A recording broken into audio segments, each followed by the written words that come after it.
Dios nos esté bendiciendo en esta tarde. Es un privilegio siempre el poder compartir la palabra como el recibirla.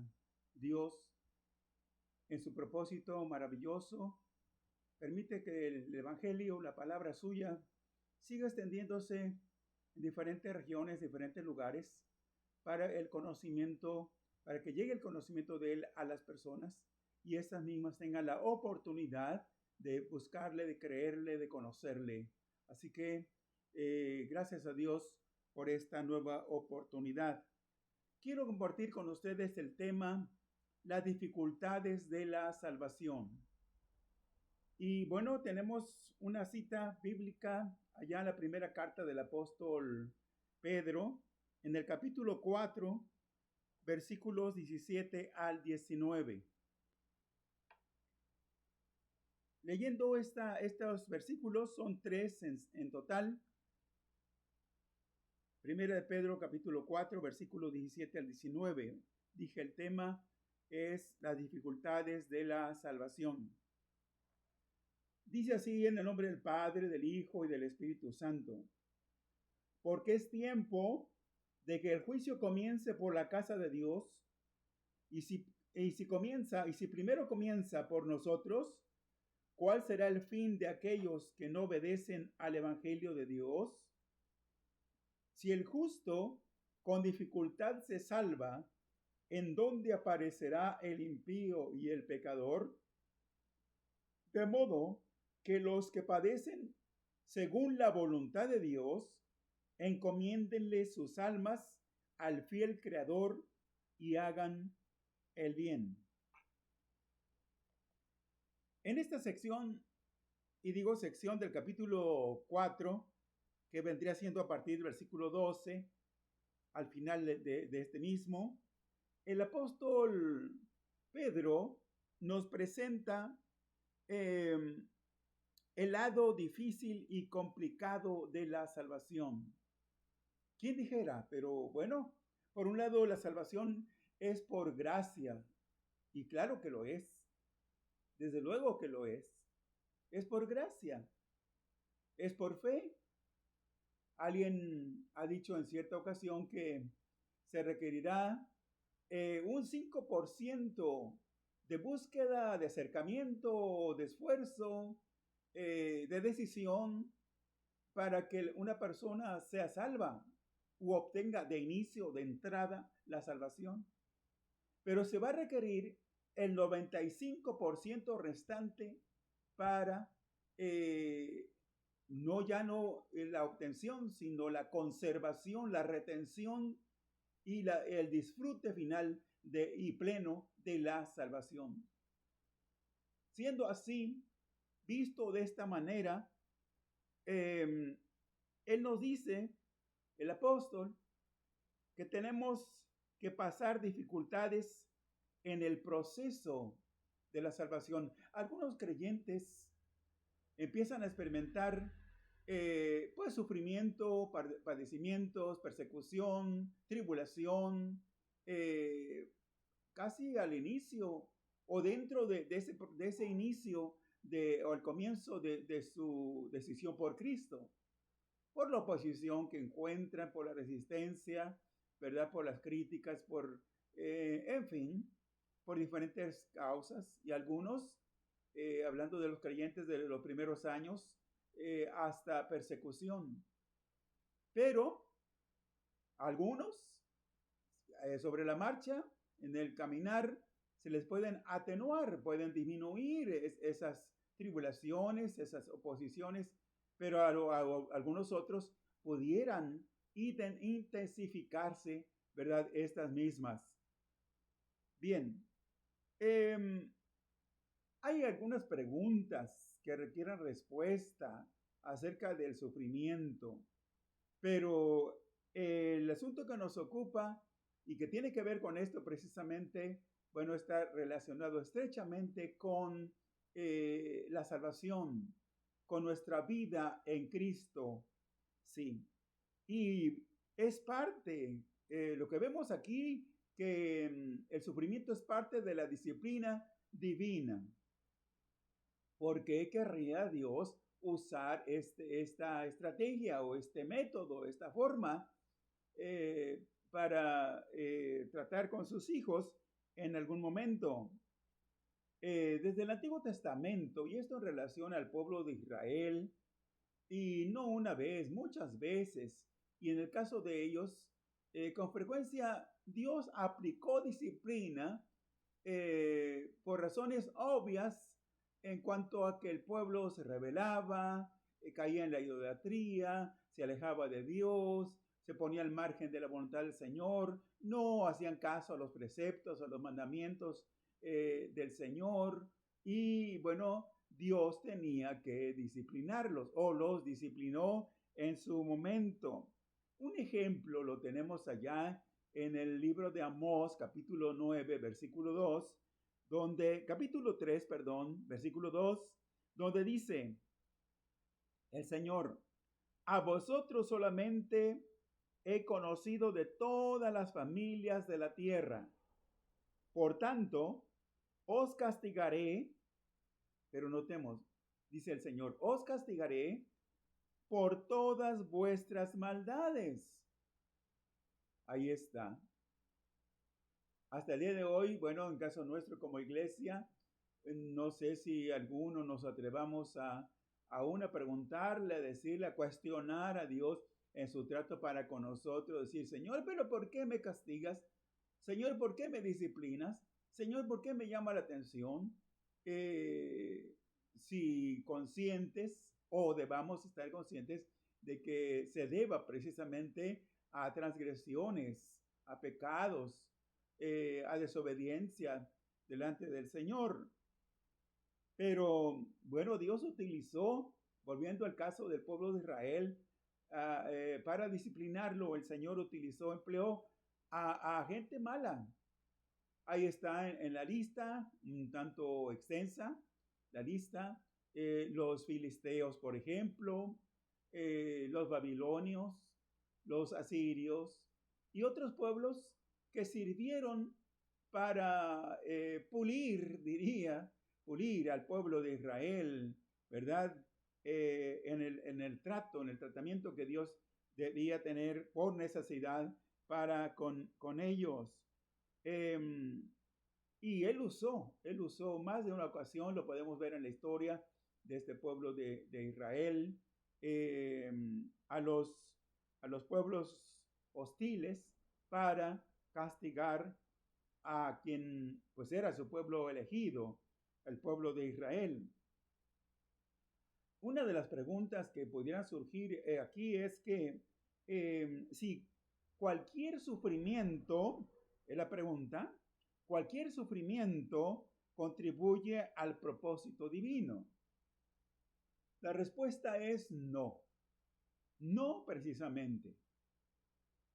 Bueno, y tal vez pueda surgir otra pregunta. Bueno, ¿y cómo sabría alguien, algún creyente, que lo que estás padeciendo, lo que estás sufriendo, entra dentro de la voluntad de Dios o no, precisamente. Bueno, por eso es la razón de este tema y creo que en mucho deba resolver o contestar a ciertos cuestionamientos o preguntas que pudiéramos tener. Bien, hay algunos casos, no siempre, donde cristianos que padecen físicamente, ¿sí? Aún enfermedades.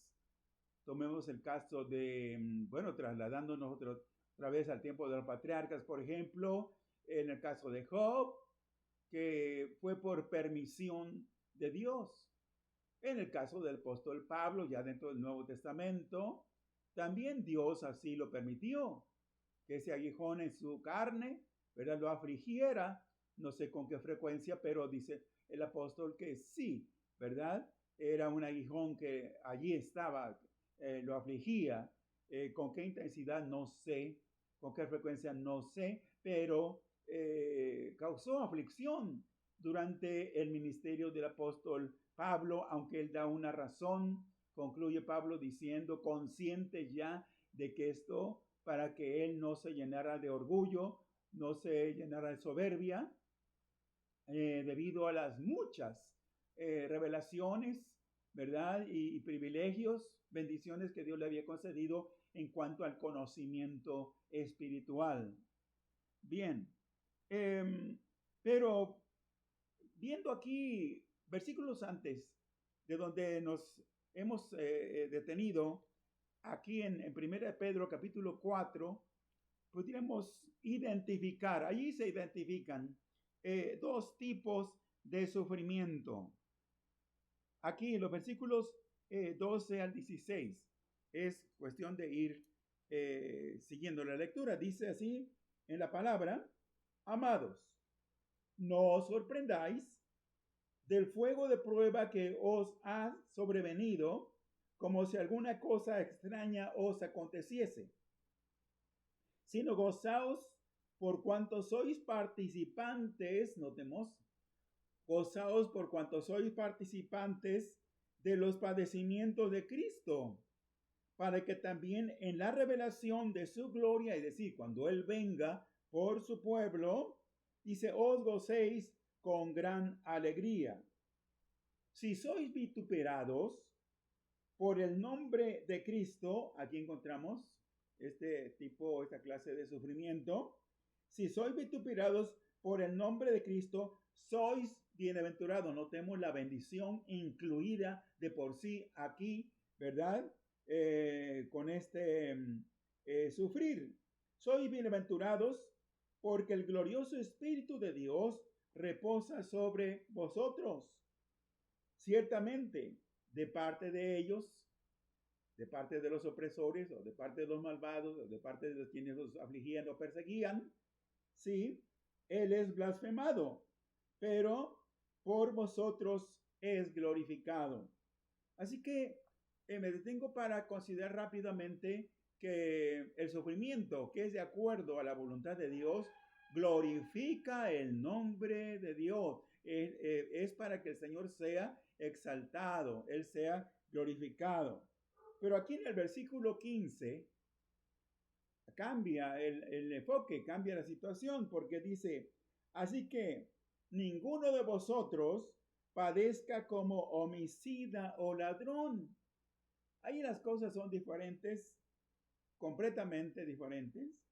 Homicida o ladrón o malhechor o por entremeterse en lo ajeno, en asuntos que no le conciernen o no son de su competencia, diría el apóstol. Pero cierra diciendo ahí en el versículo 16, pero si alguno padece como cristiano, no se avergüence, sino glorifique a Dios por ello.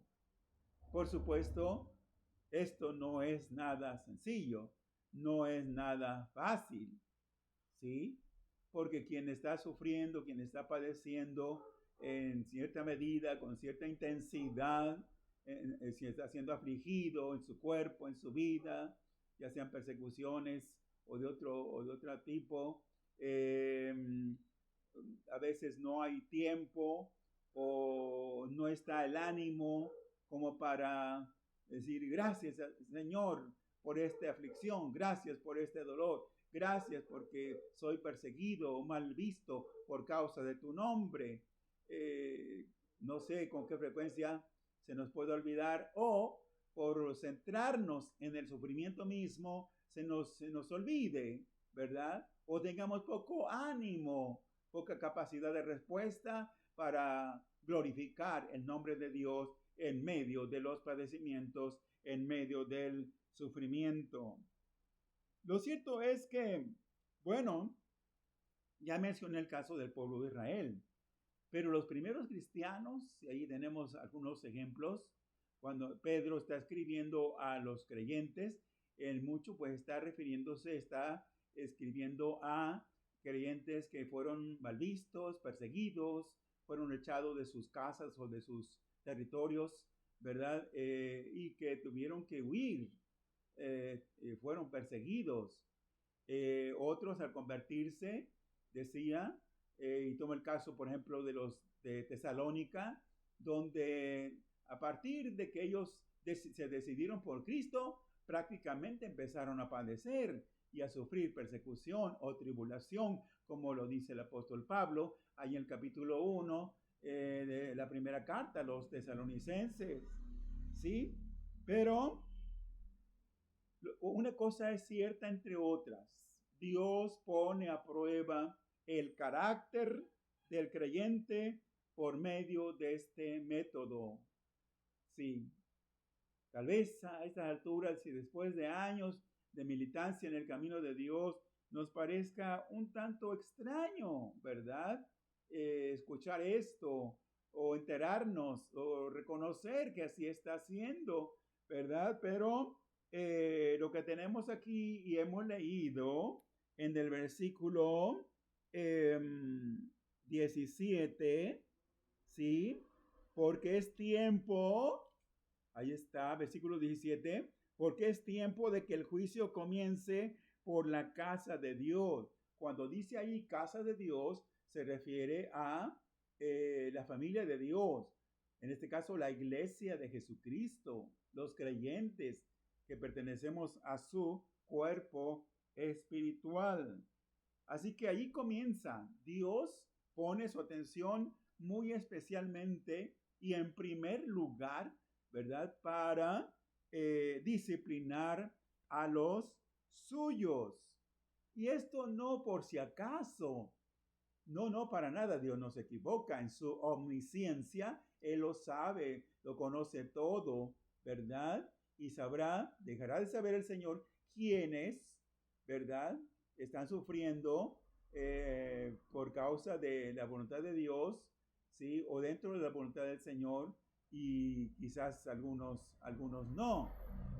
Sus sufrimientos puedan ser entendidos como derivados de su antigua vida antes de venir a Cristo. Tal vez la persona fue una persona viciosa, ¿verdad?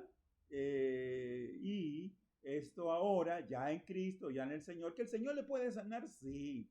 Que el Señor le puede quitar esos males, esos achaques, resultado de su vida pasada, el Señor lo puede hacer, pero vemos que muchas veces no es así. Entonces, podemos advertir aquí también que en la iglesia, los solamente profesantes, los que únicamente son profesantes, deben tener mucho cuidado. Sí, mucho cuidado. En este caso, ¿quiénes son los profesantes? A diferencia de los genuinamente convertidos, de los nacidos de nuevo, ¿verdad? De los fieles, los creyentes fieles en el Señor, de los que perseveran, se esfuerzan por perseverar en el camino de Dios. A diferencia de estos, sí, los profesantes son aquellos que no poseen la salvación. Al parecer han hecho o hicieron en su momento provisión de fe, pero no fueron sinceros.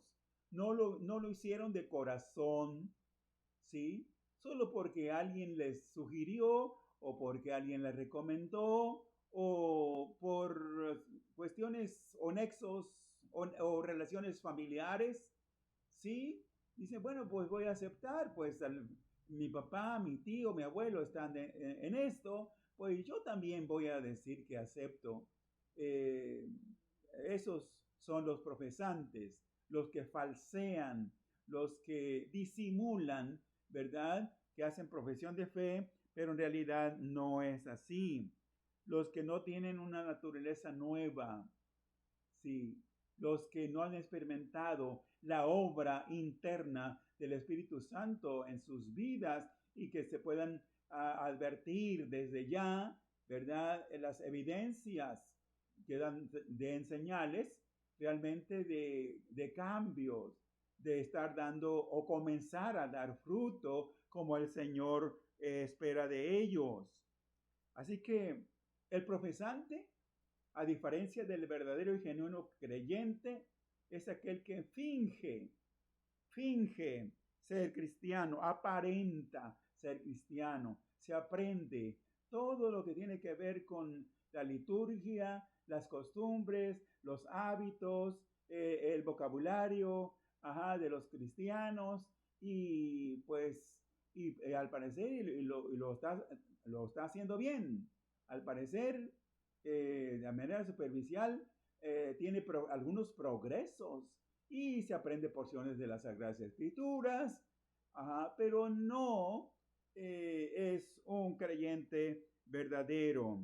Es más, puede ser una persona culta, amable, moral, religiosa, pero nada más en apariencia carece de la verdadera vida espiritual. Bien, eso dentro de lo que corresponde a la iglesia del Señor o los que estamos dentro de la iglesia del Señor, que como puedo explicarme aquí, ¿sí? Hay dentro de la iglesia, al menos local, visible,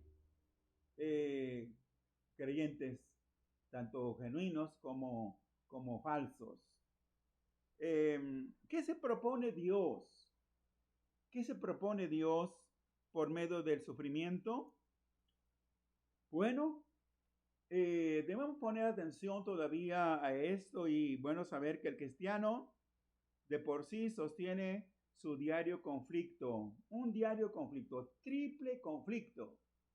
Sí, esto no es para impresionar o asustar a los nuevos creyentes cuando dicen, bueno, es que yo no sabía, no me explicaron de una vez a qué me iba a enfrentar si yo aceptaba el Evangelio de Jesucristo, si aceptaba a Jesús como mi Salvador personal y acudía a Él para ser su hijo. No me advirtieron, no me previnieron de que me iba a enfrentar al menos a tres claramente identificables enemigos, ¿sí? Como es el mundo, el diablo y la carne.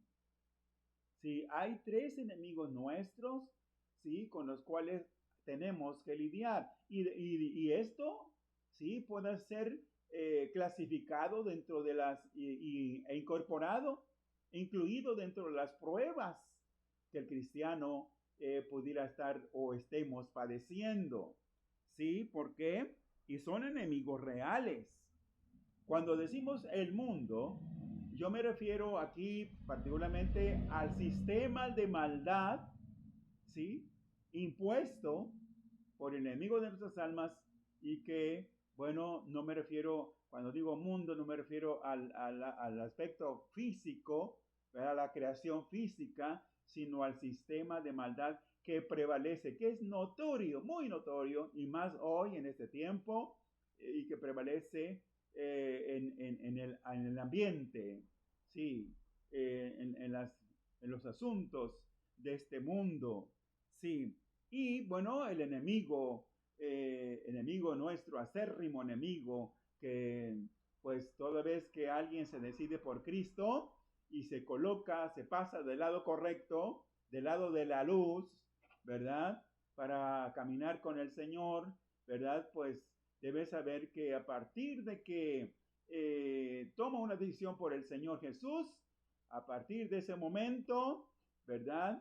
El diablo se pone en calidad de su adversario y tratará de una y de mil maneras de echarlo abajo, de hacerlo tropezar, caer o pecar, ¿sí? Dejándolo, y hay quienes finalmente han sido derrotados, han sido vencidos, ¿verdad? Y jamás se han recuperado. Pero, ¿por qué? Porque no han luchado, no lucharon en su momento y se enfrentaron por la fe con la armadura de Dios a este adversario, a este enemigo. Y que notemos, no es una lucha cuerpo a cuerpo, para nada. No tenemos lucha contra carne ni sangre, dice el apóstol Pablo, sino contra seres espirituales, dice por ahí en el capítulo 6 de la carta a los Efesios.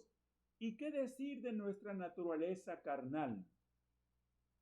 Vamos luchando, vamos enfrentando ese conflicto diario, tratando de sobreponernos, de mantener esa baja naturaleza en nosotros que tiene la tendencia, ¿verdad?, a buscar las cosas pasajeras de esta vida y recrearse en los deleites pasajeros y vanos de esta vida, ¿sí? Ahí está la batalla constante con la naturaleza carnal, tratando de ir superando, por supuesto, esta condición y convertirnos en realidad en cristianos espirituales, no precisamente o no tanto así como carnales.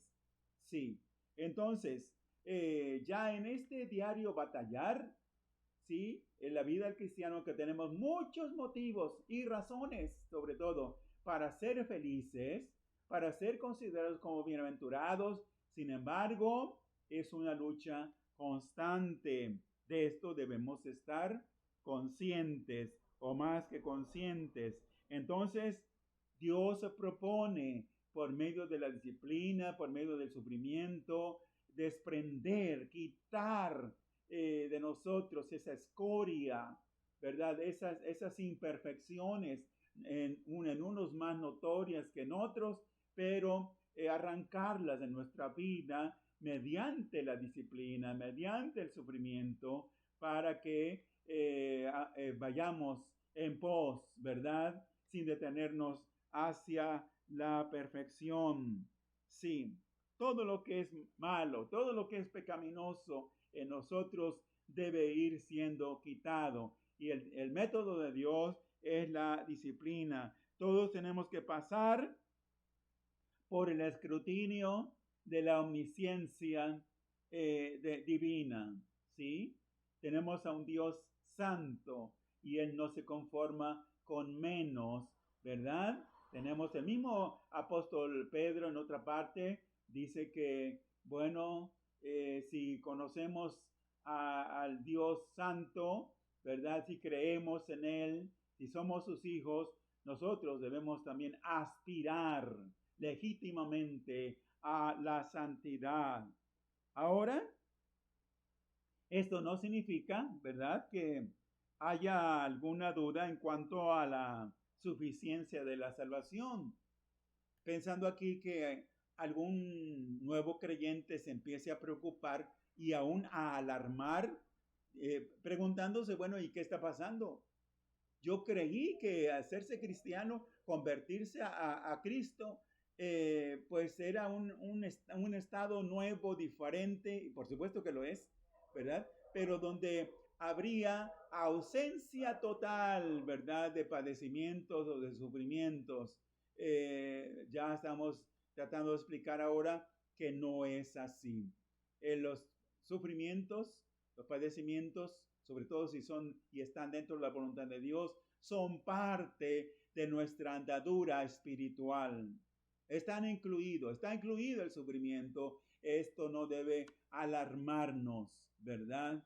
Porque es más, en medio del padecimiento y sufrimiento y persecuciones, sí, contamos sin duda, de manera indiscutible, con la asistencia, con el respaldo, con el aliento, con la fortaleza del Señor, ¿verdad? Y el auxilio como consolador del Espíritu Santo en nuestras vidas. No estamos solos, sí, debemos recordar esto, sí. El sufrimiento más bien, bueno, entre otras cosas también tiene que ver con hacer algunas cosas, ¿verdad? Muy especialmente, y es, en parte lo estoy diciendo, el moldeamiento, el perfeccionamiento.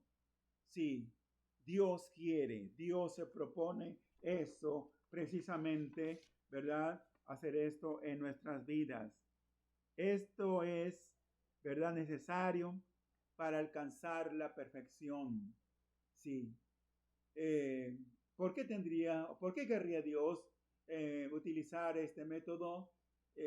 Dios, que es todo sabio, que sabe y conoce todas las cosas, Él sabe perfectamente que es necesario, porque el escenario en el cual nos movemos, en el cual estamos, en el cual vivimos, no nos favorece. Este ambiente, estas condiciones acá en esta tierra son de por sí negativas, son de oposición, son de resistencia continua, constante, ¿verdad? Con tal de agradar y de complacer a aquel que nos llamó para su gloria eterna. Bien, ahora, hay un contraste que el mismo apóstol Pablo maneja, nos presenta aquí en el versículo 17, todavía si no hemos cerrado nuestras Biblias, allí capítulo 4, primera de Pedro, dice, porque es tiempo de que el juicio comience por la casa de Dios. Y si primero comienza por nosotros, aquí hay una pregunta importante. ¿Cuál será el fin de aquellos que no obedecen al Evangelio de Dios? ¿Cuál será el fin? Es la pregunta. ¿Cómo acabarán? ¿Qué destino les espera a los que se resisten, a los que se oponen, a los que se rebelan, algunos abiertamente contra la voluntad del Señor y no quieren saber nada absolutamente de Él? ¿Qué será del impío que desafía la justicia divina?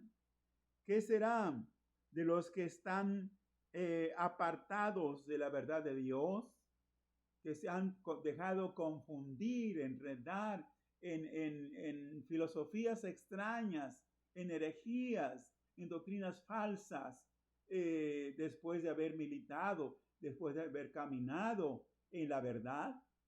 ¿Qué será de estas personas? ¿Qué será de los que están, qué será el fin de los que, bueno, rehúsan aceptar el mensaje del Evangelio? ¿Qué será de ellos? Sí, el apóstol Pedro, perdón, entiendo, siento que lo dice así en un tono como lamentándose, como preocupado, sí, como preocupándose por aquellos cuyo destino será completamente diferente al de los justos, sí. Con lo que podemos ver aquí que los incrédulos no sacan, esta es la realidad también, la verdad, los incrédulos no sacan ningún provecho de lo que aquí puedan sufrir. Sí. Se ha acuñado alguna frase por allí de hace mucho tiempo, no sé a quién pudo habérsele ocurrido decirlo de esa manera, ¿verdad? Pero es probable que hayamos escuchado con alguna frecuencia a alguna persona, quizás hasta de manera sincera lo diga, no sé hasta dónde. No, es que aquí nos toca padecer. Sí, aquí nos toca sufrir, sí, para gozar allá en el cielo.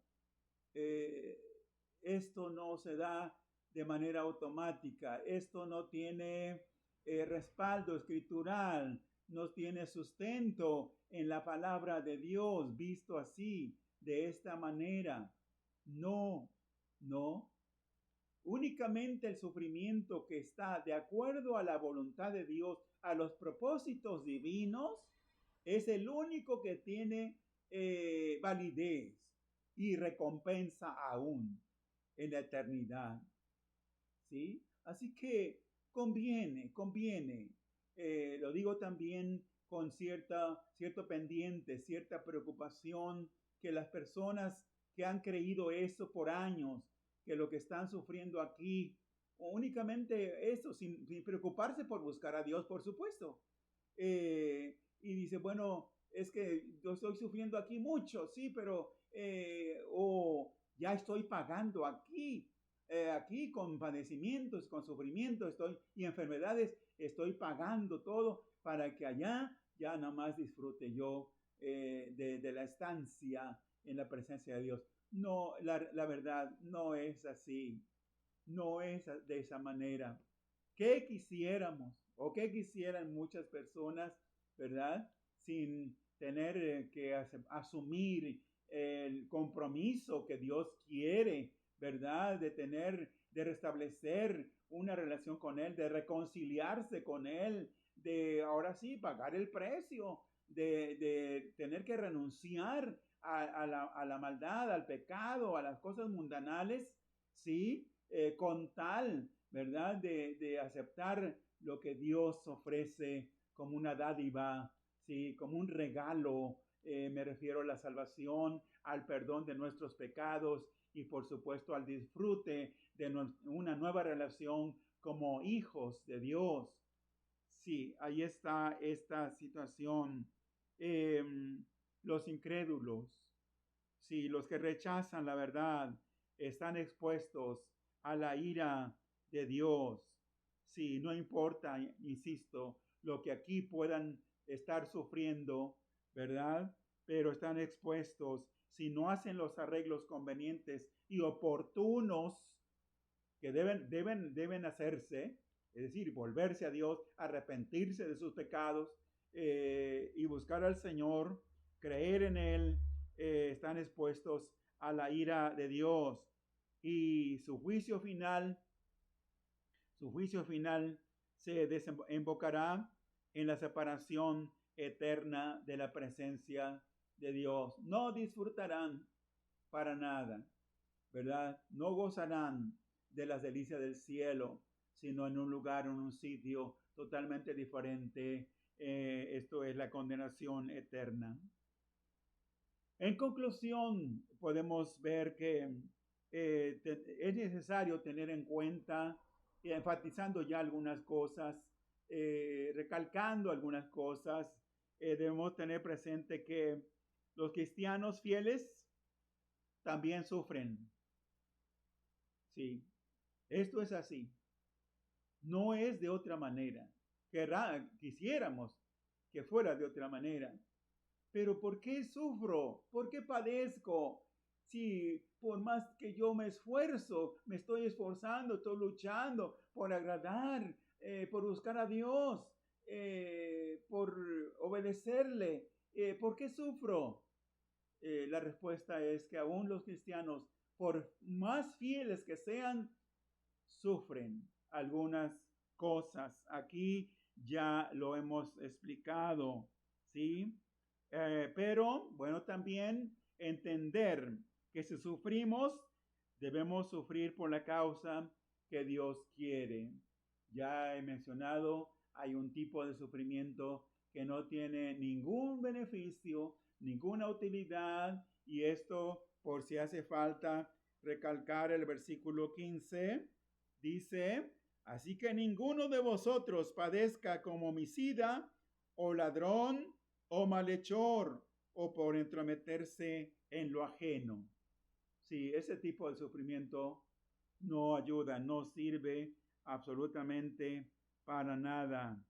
Y bueno, ¿qué otra cosa tenemos que tomar en cuenta? Lo que dice el versículo 19.